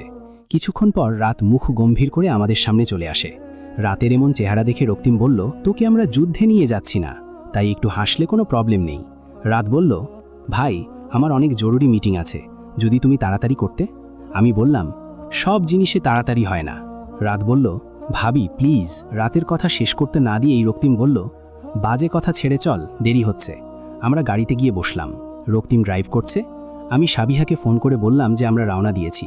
আমাদের গন্তব্যে পৌঁছে আমরা গাড়ি থেকে নেমে পড়লাম। রেস্টুরেন্টেই আমরা সাবিহার সাথে দেখা করব। আমি এদিক সেদিক চোখ ভুলিয়ে সাবিহাকে খুঁজতে লাগলাম। হঠাৎ আমাদের সামনে শাড়ি পরা এক সুন্দর রমণী এসে দাঁড়ালো। আমি তাকে দেখে হাঁ হয়ে গেলাম। সাবিহাকে একদম পরী লাগছে। হালকা মেরুন রঙের শাড়িতে দারুণ লাগছে। আমি চোখ ফিরিয়ে পাশে তাকিয়ে দেখি রাত হয়ে আছে। রক্তিম আমার কানের কাছে ফিসফিস করে বলল, সাবিহা বড় হয়ে গেছে কয়েকদিনে, তাই না? রক্তিমের কথা শুধু আমি হাসলাম। সাবিহা বলল, ভাবি, সেই কখন থেকে আমি তোমাদের অপেক্ষা করছি। আমি বললাম, তাই নাকি? চলো আমরা কোথাও বসি। রাত, চলো। আমার কথায় রাতের ধ্যান ভাঙে। তারপর বলল, জি ভাবি। রাতের অবস্থা দেখে সাবিহা মুখ টিপে হাসল। রাত তার হাসি দেখে বলল, এতে হাসার কি হলো? রাতের কথার জবাব না দিয়ে রক্তিমকে বলল, ভাইয়া, ওই টেবিলটা খালি আছে, ওখানে গিয়ে বসি। রক্তিম বলল, চলো। আমরা বসে পড়লাম টেবিলে। সাবিহা আমাদের সাথে বকবক করেই যাচ্ছে। রাত মুখ গম্ভীর করে বসে আছে। তাদের কথা বলার মতো পরিবেশ চাই, তাই আমি বললাম, সাবিহা, আমরা এখানে কিসের জন্য এসেছি তা তোমার অজানা নয়, তাই তুমি আর রাত কথা বলো। আমরা ওই টেবিলে গিয়ে বসছি। সাবিহা মাথা ধুলালো। আমি আর রক্তিম অন্য টেবিলে গিয়ে বসলাম। রক্তিম আমাকে বলল, অধরা, কতদিন আমরা একসাথে সময় কাটাই না, আজকের পরিবেশটাও রোমান্টিক, তাই আজকে শুধু তুমি আর আমি। বলেই আমার হাতে তার ঠোঁট ছুঁয়ে দিল। আমি বললাম, অসভ্য, সবাই দেখছে। রক্তিম বলল, তোমার জন্যই তো আমি অসভ্য। রক্তিমের কথা শুনে লজ্জায় মাথা কাটা যাচ্ছে। রাত আর সাবিহা বসে আছে, তাদের মাঝে পিনপতন নীরবতা। কেউই বুঝে উঠতে পারছে না কি থেকে শুরু করবে। তাই আগে রাতের ঠোঁট নড়ে উঠল। সে বলল, দেখো সাবিহা, আমি তোমাকে বিয়ে করতে। রাতের কথা শেষ হওয়ার আগে সাবিহা বলল, করতে পারবেন। রুখু চোখে বলল, কি? সাবিহা বলল, বিয়ে করতে পারবেন। রাত বলল, একদম কথা বাড়াবে না, ছোট বাচ্চা মেয়ে, এখন কিসের বিয়ে? সাবিহার ঠোঁট উল্টে বলল, এখনই তো বিয়ে করব, আমার স্বামী আমাকে লালন পালন করবে, আর সেই স্বামীটা আপনি হবেন। সাবিহার কথা শুনে রাত ফ্যাল ফ্যাল করে চেয়ে রইল। এই মেয়ে মাথা ঠিক আছে? রাতের ভাবনার মাঝেই সাবিহা বলল, দেখেন, আপনাকে আমার ভালো লেগেছিল রাহি আপির বিয়ের সময়, কিন্তু আমি জানতে পারি কোনো সাড়া না পারার সাথে আপনার নিয়ে ঠিক হয়ে গেছে। এই কথাটা বলতে সাবিহার গলা কাঁপছে। সে সেই কাপা গলায় বলল, কিন্তু পরে জানতে পারি ভাবির কাছ থেকে ওই মেয়ে আপনাকে ভালোবাসে না। সেদিন মনে মনে অনেক খুশি হই, তবু একটা জড়তা কাজ করছিল। ওই দিন যখন জিজ্ঞেস করছিলেন আমার কেমন ছেলে পছন্দ, চিৎকার করে বলতে ইচ্ছে করছিল যে আপনি আমার পছন্দ। কয়েকদিন আগে বাবা আমার কাছে কয়েকটা ছবি এনে বলে এইখান থেকে ছেলে পছন্দ করতে। আমি রাগের বশে সেই ছবিগুলো ফেলে দেই, কিন্তু একটা ছবিতে চোখ আটকে যায়, সেটা ছিল আপনার। দৌড়ে সেই ছবি নিয়ে বাবার হাতে তুলে দেই। বাবা আমার নীরবতা বুঝতে পেরে মুচকি হেসে মাথায় হাত বুলিয়ে দেয়। এতটুকু বলে সাবিহা থেমে যায়। রাত স্তব্ধ। আজ তাকে কেউ ভালোবাসতে পারে, তাও এভাবে, এটা সে জানত না। এতটা ভালোবাসা সে ডিজার্ভ করে না। আচ্ছা, সাবিহা কি ভাবির ব্যাপারটা জানে? হয়তো না, তাই আমাকে ভালোবেসেছে। ভাবির ব্যাপারটা জানলে হয়তো ঘৃণা করবে। রাত তার ভাবনা শেষ করে বলল, সাবিহা, তুমি অনেক ভালো মেয়ে, আমি অতটা ভালো না। তুমি হয়তো জানো না আমি ভাবির সাথে। এতটুকু বলতেই সাবিহা রাতকে থামিয়ে দিয়ে বলল, অতীত চলে গেছে, তাকে টানবেন না। ভালোবাসার পরিমাপ অতীত দিয়ে করবেন না, বেশ বেমানান লাগে। রাত আরও অবাক হল। সাবিহা বলল, আমি আপনাকে অনেক ভালোবাসি, আপনি কি আমাকে আপনার মনে এক তিল পরিণাম জায়গা দিতে পারবেন না? এত কঠোর আপনি? সাবিহার চোখে পানি। হয়তো ভালোবাসা পাওয়ার আকুলতা তার বেড়ে গেছে। আর রাত, সে তো ভাবছে তার জীবন তাকে আরেকটা সুযোগ দিয়েছে। একবার এই সুযোগটা কাজে লাগিয়ে দেখা যাক এর পরিণাম কি হয়। হয়তো সাবিহার ভালোবাসা তার জীবনকে সুন্দর করে তুলবে। তাই সে এখন একটা ভয়াবহ কাণ্ড ঘটাবে। রাত তার চেয়ার থেকে উঠে সাবিহার দিকে ঝুঁকে তার ঠোঁট সাবিহার গালে ছুঁয়ে দিয়ে পুনরায় চেয়ারে বসে পড়ে। সাবিহা গালে হাত দিয়ে রাতের দিকে তাকিয়ে আছে। রাত মুচকি হেসে ফোন করে রক্তিমকে ফোন করে বলে চলে আসতে। আমি আর রক্তিম কথা বলছিলাম, সেই সময়ই রাত ফোন করে বলল চলে আসতে। আমি আর রক্তিম সেখানে পৌঁছে দেখি সাবিহা গালে হাত দিয়ে বসে আছে। রাত আমাদের দেখে বলে, ভাই, 3 মাস পর বিয়ে হবে, কোনো দেরি করা যাবে না। সাবিহার বাবার সাথে কথা বলো। এখনই বিয়ে করে নিতাম, কিন্তু সাবিহার পরীক্ষা, আমি ওর পড়াশোনায় বাধা হতে চাই না। এতটুকু বলে রাত চলে যায়, আর আমরা 3 জন বলদ সেজে দাঁড়িয়ে রইলাম। 3 মাস দেখতে দেখতে কেটে গেল। রাত আর সাবিহার বিয়ের তারিখ ঘনিয়ে এসেছে। আসলেই সময় কারোর জন্য অপেক্ষা করে না। বাবার মৃত্যুর পর মা অনেকটাই ভেঙে পড়েছিল, কিন্তু এখন ততটাই সে নিজেকে মজবুত করে নিয়েছে। হয়তো আমাদের কথা ভেবেই সে নিজেকে গুছিয়ে নিয়েছে। মায়ের সাথে রোজই কথা হয়, ভালো মন্দ সবই মা এখন দেখছে। সেদিন রেস্টুরেন্ট থেকে ফিরে আমরা সবাইকে রাতের সিদ্ধান্ত জানাই। সবাই অনেকটা খুশি হয়। দাদিমা অনেক বেশি খুশি হয়েছে। ইদানিং আমি সাহারা রায়জাদাকে মা বলে ডাকা শুরু করে দিয়েছি। সে তো রাতের বিয়ে নিয়ে স্বপ্ন দেখতে দেখতে শেষ, কিন্তু রাত স্ট্রিক্টলি বলে দিয়েছে সে কোনো আয়োজন চায় না তার বিয়েতে। শুধুমাত্র কয়েকজন কবুল পড়িয়ে সাবিহাকে বাসায় নিয়ে আসবে। যদি এরকম না হয় তাহলে সে বিয়ে করবে না। আমরা সবাই তার কথায় রাজি হয়ে যাই, কিন্তু সাবিহার বাবা কোনো ক্রমেই মেনে নিতে চাননি। সাবিহা বোঝানোর পর সে রাজি হয়েছে। সারার বিয়ে হয়ে গেছে প্রতীকের সাথে। সে আমাদের বাসায়ও এসেছিল। রাত তাদের সাথে ভালো মতো কথা বলেছে। কারো ভিতরই কোনো জড়তা ছিল না।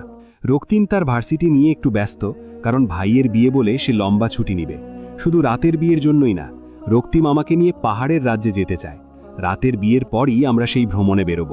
এসবের মধ্যে একটা কথা হচ্ছে, ইদানিং আমার শরীরটা বেশ খারাপ যাচ্ছে। মাথা ঘোরা, বমি হওয়া, কোনো কিছু খেলে বমি হয়ে যায়।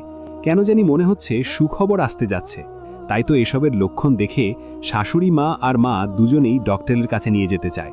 আমি রক্তিমকে কিছু বলিনি। উনি তো প্রথম দিনই ডক্টরের কাছে নিয়ে যেতে চেয়েছিলেন, আমি যাইনি। আর তাকে তো সারপ্রাইজ দিব।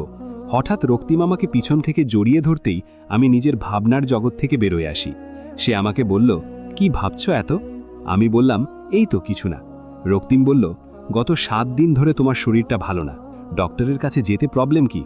আমি বললাম, যাব তো পরে, এখন আপনি যান ভার্সিটি, দেরি হচ্ছে না আপনার? রক্তিম বলল, আজকে পরীক্ষার খাতা জমা দিতে হবে, আজ থেকেই ফ্রি হয়ে যাব। রাতের বিয়েরও মাত্র 2 দিন বাকি। আমি বললাম, রক্তিম ভার্সিটির জন্য বেরিয়ে যেতেই আমি, মা আর শাশুড়ি মা বেরোয় গেলাম ডক্টরের ক্লিনিকের জন্য। প্রায় 20 মিনিট পর ক্লিনিকে পৌঁছালাম। ডক্টরের সাথে দেখা করে নিজের সব প্রবলেম বললাম। সে কিছু টেস্ট দিয়ে দিল, তা করিয়েই আমরা বাসায় চলে আসলাম। রিপোর্ট কালকে দিবে। বাসায় গিয়ে দেখি আমার 2 ভাই হাজির। আরিফ জারিফকে দেখে আমি বললাম, তোরা এখানে কেন? আরিফ বলল, আপু 2 দিন এখানে থাকবো। আমি অনেক খুশি হয়ে গেলাম। কতদিন পর আবার সবাই একসাথে। আর আমি যেটা ভাবছি, যদি সেটা হয় তাহলে তো আরও বেশি খুশি হয়ে যাব। ওদের সাথে কিছুক্ষণ আড্ডা মেরে রুমে এসে পড়লাম। মাথাটা ভার হয়ে আছে, ঘুমের প্রয়োজন। আমি ফ্রেশ হয়ে একটা আপেল খেয়ে বিছানায় গা এলিয়ে দিলাম। রক্তিম ভার্সিটির সব কাজ শেষ করে চলে যায় শপিং করতে। অধরার জন্য সে নিজ পছন্দের শাড়ি কেনে, তার সাথে ম্যাচিং করে চুড়ি, কানের দুল সব কিছুর বিল পে করে সে রওনা হলো বাসার উদ্দেশ্যে। বাসায় পৌঁছে দেখতে পায় সোফার রুমে আড্ডার জলসা। সবাইকে দেখে রক্তিম অনেক খুশি হয়। সে সবার সাথে কুশলাদি করে। আশেপাশে চোখ বুলিয়ে সে অধরাকে খুঁজে বেড়াচ্ছে। হঠাৎ আরিফ বলল, দুলাভাই, আপু তো উপরে, এভাবে চারপাশ খুঁজে লাভ নেই। আরিফের কথা শুনে রাত আর জারিফ হো হো করে হেসে দেয়, আর বড়রা মুখ টিপে হাসছে। রক্তিম উঠে দাঁড়িয়ে বিনা লজ্জায় বলল, শালাবাবু, নিজের বউকে খোঁজা কোনো অপরাধ নয়, তাই আমি উপরে চলে যাচ্ছি, পরে কথা হবে। রক্তিম কথা শেষ করে উপরের দিকে চলে গেল। বাকি সবাই হা হয়ে তাকিয়ে আছে তার যাওয়ার পানে। রক্তিম ঘরে ঢুকে দেখে অধরা গালে হাত দিয়ে ঘুমিয়ে আছে। রক্তিম মিষ্কি হেসে কারবার থেকে কাপড় নিয়ে ওয়াশরুমে চলে গেল। কিছুক্ষণ পর ফ্রেশ হয়ে বেরোয় সে অধরার পাশে শুয়ে পড়ল। তারপর অধরার দিকে ঘুরে এক দৃষ্টিতে তার দিকে কিছুক্ষণ তাকিয়ে রইল। এভাবে কিছুক্ষণ তাকিয়ে থাকার পর রক্তিম অধরার গালে তার চোট ছুঁয়ে দিল। ঘুমের মধ্যেই অধরা কপাল কুঁচকে বোঝালো তার ঘুমে ব্যাঘাত ঘটছে। তা দেখে রক্তিমের ঠোঁটে হাসির রেখা ফুটে ওঠে। অধরার চোখ পিটপিট করে খুলে রক্তিমকে এভাবে দেখে অবাক হয়। পরক্ষণেই সে নিজেকে সামলে রক্তিমের দিকে তাকিয়ে মুচকি হাসি দেয়। ঘুমের মধ্যে গালে স্পর্শ পেয়ে চোখ পিটপিট করে খুলে দেখি রক্তিম আমার দিকে তাকিয়ে আছে। তাকে দেখে আমি বললাম, আপনি কখন আসলেন? রক্তিম বলল, এই তো মাত্র আসলাম। তোমার শরীর কি বেশি খারাপ লাগছে? আমি হেসে বললাম, না, এখন ঠিক আছি। আজ আপনি একটু বেশিই ক্লান্ত, তাই না? রক্তিম বলল, তা তো বটেই। তোমার জন্য একটা শাড়ি এনেছি, দেখো তো পছন্দ হয় নাকি? বলেই আলমারি থেকে 2টো শপিং ব্যাগ বের করে আমার সামনে রেখে দিল। আমি শাড়ি বের করে দেখলাম, আসলেই শাড়িটা অনেক সুন্দর। আমি ঠোঁটের হাসিটা আরও চওড়া করে বললাম, অনেক সুন্দর। রক্তিম গর্বের ভঙ্গিতে বললেন, দেখতে হবে না পছন্দটা কার? তার কথা শুনে আমি হেসে উঠলাম। রক্তিম আমার হাসি দেখে নিজেও হেসে উঠল। রাতের খাবারের পর যে যার ঘরে চলে গেল।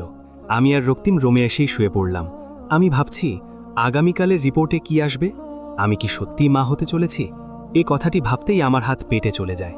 আগামীকালের কথা ভাবতে ভাবতেই ঘুমিয়ে গেলাম। সকালে রেডি হচ্ছি, রিপোর্ট আনতে যেতে হবে। রক্তিমকে সাথে করে নিয়ে যাব। সারপ্রাইজটা কিভাবে নিবে কে জানে। আমি আয়না থেকে চোখ সরিয়ে পিছনে ঘুরে দেখলাম রক্তিম মোবাইল হাতে বসে আছে। আমাকে দেখেই বলল, আমরা কোথায় যাচ্ছি? আমি বললাম, গেলেই তো দেখতে পাবেন। রক্তিম আর কিছু না বলে রুম থেকে বের হলো। আমিও তার পিছে পিছে বের হয়ে আসলাম। যাওয়ার আগে আমার মা আর শাশুড়ি মা দুজনেই বললেন সাবধানে যেতে। আমি আর রক্তিম গাড়ির পিছনের সিটে বসে পড়লাম। গাড়ি ড্রাইভার চালাচ্ছে। কিছুক্ষণ পর আমরা ক্লিনিকের সামনে চলে আসলাম। রক্তিম অবাক হয়ে বললেন, এখানে কেন? আমি বললাম, একদম চুপ। আমি আর রক্তিম ডক্টরের সামনে বসে আছি। তার হাতে আমার রিপোর্ট। রক্তিম কিছু না বলে অবাক নয়নে ডক্টরের দিকে তাকিয়ে আছে। ডক্টর রিপোর্ট চেক করে আমার দিকে তাকিয়ে হাসি হাসি মুখ করে বললেন, কংগ্রাচুলেশনস মিসেস অধরা, ইউ আর প্রেগনেন্ট। ডক্টরের এতটুকু কথায় আমার শরীরের পুরো রক্ত হিম হয়ে গেল। সত্যিই আমি মা হতে চলেছি। ছোট এক অস্তিত্ব আমার মাঝে বেড়ে উঠছে। আমাকে কেউ মা বলে ডাকবে। ভাবতেই তো কত ভালো লাগে। বাস্তবে যখন হবে তখন আমি কি করব? আমার সুখের মাঝে আমি রক্তিমের কথা ভুলে গেছি। রক্তিমের দিকে তাকিয়ে দেখি সে চুপচাপ বসে আছে। তাকে নীরব দেখে আমি বললাম, কি হয়েছে? রক্তিম আমার দিকে তাকিয়ে বলল, বাসায় যেতে হবে অধরা, সবাই অপেক্ষা করছে। বলেই আমার হাত ধরে অতি সাবধানে গাড়িতে গিয়ে বসিয়ে দিল। ড্রাইভারকে কিছু টাকা দিয়ে চলে যেতে বলল, আর নিজে ড্রাইভ করতে শুরু করল। রক্তিমের এমন নীরবতা আমার ভিতরে ভয় সৃষ্টি করছে। সে কি এই বাচ্চা চায় না? এ কথা ভাবতেই তো আমার আত্মা কেঁপে ওঠে। রক্তিম এক ধ্যানে গাড়ি চালাচ্ছে। তার মনে যে তুফান চলছে তা আর কেউ জানে না। এই তুফান খুশির তুফান। বাবা হবে সে। ছোট একটা প্রাণ তাকে বাবা বাবা বলে ডাকবে। উফ, এই দৃশ্য ভাবতেই তো তার সুখের ঢেউ শুরু হয়ে যায়। রক্তিম গাড়িটা এক জায়গায় দাঁড় করিয়ে সিটের সাথে হেলান দিয়ে চোখ বন্ধ করে বলল, অধরা, ধন্যবাদ, এত বড় একটা উপহার তুমি আমায় দিচ্ছ। কোনোদিন ভাবিনি তোমায় পাবো, কিন্তু এখন দেখো তুমি আমার সন্তানের মা হতে যাচ্ছ। এতটুকু বলে চোখ খুলে অধরার দিকে তাকিয়ে রক্তিমের প্রতিটা কথা তার মনকে ছুঁয়ে দিয়েছে। রক্তিম তার 2 হাত প্রসারিত করে বলল, একটু বুকে আসো তো। অধরা অপেক্ষা না করে ঝাঁপিয়ে পড়ে রক্তিমের বুকে। অধরাকে পরম আবেশে তার বাহুদরে আবদ্ধ করে। বাসায় আসতেই সবাই আমাদের দিকে অদ্ভুত নয়নে তাকিয়ে আছে। আমি তাদের অবস্থা দেখে মুচকি হেসে লজ্জায় মাথা নিচু করে ফেললাম। সবাই বুঝে গেল আমার কথা। রক্তিমার আমাকে অনেক অভিনন্দন জানালো। তারপর নিজের রুমে এসে বিছানায় বসে পড়ি। অনেকটা ক্লান্ত লাগছে, ক্ষুধাও লেগেছে, তাই ফ্রেশ হতে চলে গেলাম। শাওয়ার নিয়ে বের হতেই দেখি রক্তিম টেবিলে খাবার সাজাচ্ছে। আমাকে দেখে সে বলল, খাবারটা খেয়ে নাও। আমি খাবার শেষ করে বিছানায় গায়ে লিয়ে দিলেই রক্তিম আমার পাশে শুয়ে বলল, রাতের বিয়েতে কোনো প্রকার দৌড়াদৌড়ি করবে না। যদি দেখেছি এখান থেকে সেখানে গেতে, তোমার খবর আছে। রক্তিমের থ্রেট শুনে আমি অসহায় মুখে মাথা দুলালাম। সারাদিন আমার এভাবেই কেটে গেল। কেউ আমাকে কোনো কাজ করতে দিল না। আমি শুধু চেয়ে দেখলাম। পরের দিন সকালে সবাই ব্যস্ত রাতের বিয়ের জন্য। আমি রুমে বসে বসে হাই তুলছি। শাশুড়ি মা এসে বলল, অধরা, ক্ষুধা লেগেছে, খাবার আনবো? আমি বললাম, আর কত খাবো, পেট ফুলে যাবে। শাশুড়ি মা হেসে বলল, এই সময় বেশি বেশি খাবার খেতে হবে, শক্তি বাড়ে, ফল বেশি করে খেতে হবে। আমি শুধু মাথা দুলালাম। রাতে আমি রক্তিমের দেওয়া শাড়িটা পরে রেডি হয়ে বসে আছি। তখনই রাতের ঘরে যাওয়ার জন্য ডাক পড়ল। আমি আস্তে ধীরে উঠে রাতের ঘরে চলে গেলাম। রাত বরবেশে দাঁড়িয়ে আছে, তাকে ঘিরে সবাই দাঁড়িয়ে আছে। রাত আমাকে দেখে বলল, ভাই আর ভাবি এখানে আসো। রাতের ডাকে আমরা দুজনেই তার সামনে যেয়ে দাঁড়ালাম। রাত রক্তিম আর আমার হাত ধরে বলল, আমি অনেক অপরাধ করেছি আর বারবার তোমরা আমাকে ক্ষমা করেছো। তার জন্য আমি তোমাদের যত ধন্যবাদ দিব তা কম। আমার জীবনটাকে খুব সুন্দরভাবে তোমরা সাজিয়ে দিচ্ছ, অথচ আমি নিজে হাতে আমার জীবন নষ্ট করতে যাচ্ছিলাম। সব কিছুর জন্য ধন্যবাদ। আর আমাদের যে ছোট মেহমান আসছে তার জন্য অনেকগুলো ভালোবাসা। রাতের কথা শেষ হতেই রক্তিম তাকে জড়িয়ে ধরে বলে, ভুল সবাই করে জীবনে, তার মানে এটা নয় সেই ভুল ধরে নিজের জীবন নষ্ট করে ফেলা। ভুল করা ব্যক্তি যদি নিজেকে শুধরাতে চায় তাহলে তাকে একটা সুযোগ দেওয়া উচিত। এতটুকু বলে রক্তিম রাতকে ছেড়ে দিল। আমি বললাম, নতুন জীবনের জন্য আপনাকে অনেক শুভকামনা রইল। আমরা সবাই বের হয়ে গেলাম সাবিহার বাড়ির উদ্দেশ্যে। কিছুক্ষণ পর আমরা সাবিহাদের বাড়ি পৌঁছে দেখলাম তাদের পুরো বাড়ি খুব সুন্দর করে সাজানো। সাবিহার বাবা আমাদের সবাইকে স্বাগত জানালেন। আমরা সবার সাথে কুশলদি করে যার যার আসনে বসে পড়লাম। আমি সাবিহার কাছে যাওয়ার জন্য সিঁড়ি বেয়ে উপরে চলে গেলাম। রুমে ঢুকতেই দেখি রাহি সাবিহাকে রেডি করে দিচ্ছে। আমি তাদের দেখে মুচকি হেসে বললাম, কেমন আছো? রাহি আর সাবিহা আমার দিকে তাকিয়ে দুজনেই একসাথে বলল, ভালো। রাহি বলল, খুশির খবর শুনলাম, কিন্তু মিষ্টি তো পেলাম না। আমি বললাম, পাবে তো। সাবিহা বলল, চাচি হওয়ার মজাই আলাদা। রাহি আর আমি তার কথা শুনে হো হো করে হেসে উঠলাম। আমি বললাম, এই মেয়েটা কোনোদিন ভালো হবে না, বাচ্চা স্বভাবেরই থেকে যাবে। সাবিহা বলল, তোমার দেবরকে এই বাচ্চা মেয়েটাকেই সামলাতে হবে। আমি বললাম, তা তো একদম সত্যি কথা। সাবিহা আর রাতের বিয়ের কার্যক্রম শুরু হলো। পুরো পরিবার অনেক খুশি। কাজী সাহেব রাতকে কবুল বলতে বলল। রাত কবুল বলে দেয়। এরপর সাবিহাকে বলতে বললে সে একটু সময় নিয়ে কবুল বলে দিল। অতঃপর সাবিহা আর রাতের বিয়ে হয়ে গেল। আমি তাদের কাছে গিয়ে বললাম, সবসময় সুখে শান্তিতে থাকো, আর সাবিহা তাড়াতাড়ি আমাকে চাচি হওয়ার মজা দিও। সাবিহা আমাকে বলল, বাচ্চা মেয়ে আমি, তুমি জানো না তোমার দেবর রোজ বলে। সাবিহার কথা শুনে মুখ টিপে হেসে রাতের দিকে তাকাতেই সে সাবিহার দিকে কটমট করে তাকিয়ে আছে। রাত সাবিহাকে বলল, একদম বেশি কথা বলবে না, আজ তোমার বিয়ে, একটু তো লজ্জাবোধ আনো। সাবিহা বলল, আনতে পারছি না। সাবিহার কথা শুনে আরেক দফা হাসির রোল পড়ে গেল। বিদায়ের পালা শেষ করে আমরা বাসার উদ্দেশ্যে রওনা দিলাম। বাসায় পৌঁছে সাবিহাকে বাসর ঘরে বসিয়ে দিয়ে রাতের দরজার সামনে দাঁড়িয়ে গেলাম।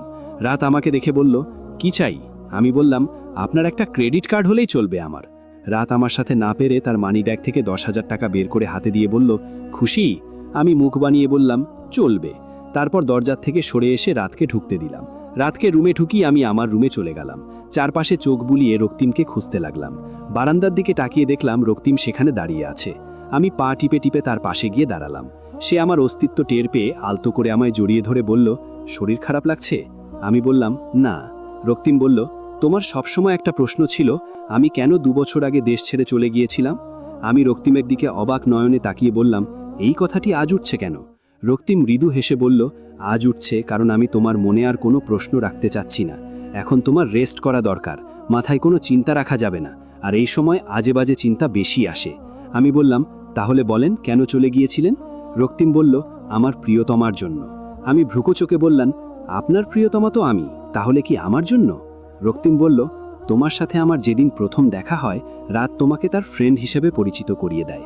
সেদিন তোমাকে আমি আমার ভাইয়ের ফ্রেন্ড হিসেবেই দেখেছিলাম, কিন্তু দিন যত যেতে লাগলো তোমার মিষ্টি কথা, বাচ্চা সুলন আচরণ আমায় তত মুগ্ধ করছিল। জীবনে প্রথমবার কেউ আমার মনে জায়গা করে নিচ্ছিল। দিনরাত শুধু তোমার কথা চিন্তা করতাম। হঠাৎ একদিন নিজেকে প্রস্তুত করলাম তোমাকে মনের কথা জানাবো, কিন্তু আমি যখন রাতের রুমের পাশ কাটিয়ে যেতে নিব তখনই একটা কথায় আমি থমকে যাই। সেটা ছিল রাতের বলা কথা, অধরা, তোমাকে আমি খুব তাড়াতাড়ি নিজের ঘরের বউ করতে চাই। এই একটা কথা শুনে আমি সেখানে আর এক মুহূর্তেও দাঁড়াতে পারিনি। নিজেকে খুব কষ্টে সামলে আমি আবার সব শুরু করি। কিন্তু ওই যে বলে না, নিজের ভালোবাসাকে কেউ অন্যের হতে দেখতে পারে না, তেমনি আমিও দেখতে পারিনি। তাই সিদ্ধান্ত নিলাম এই দেশ ছেড়ে চলে যাব। আর সেটাই করি, চলে যাই এই দেশ ছেড়ে। কিন্তু দেখো, আল্লাহর কি ইচ্ছে ছিল, 2 বছর পর দেশে এসে দাদিমা আমাকে সব বলে দেয়। আর তখনই আমি সিদ্ধান্ত নেই তোমাকেই বিয়ে করব। রক্তিমের কথা শেষ হতেই সে আমাকে ছেড়ে দিল। আমি স্তব্ধ হয়ে গেছি তার কথা শুনে। রক্তিমের মনে যে এত কিছু ছিল তা আমি জানতাম না। আমি আর কিছু না ভেবে রক্তিমকে জড়িয়ে ধরলাম আর বললাম, অনেক ভালোবাসি আপনাকে, জীবনের সবচেয়ে বড় পাওনা আপনি। রক্তিম আমার মাথায় হাত বুলিয়ে বলল, আমার শহরে তুমি এসেছিলে অজানা হয়ে, রয়ে গেলে আজীবন আমার আপন হয়ে।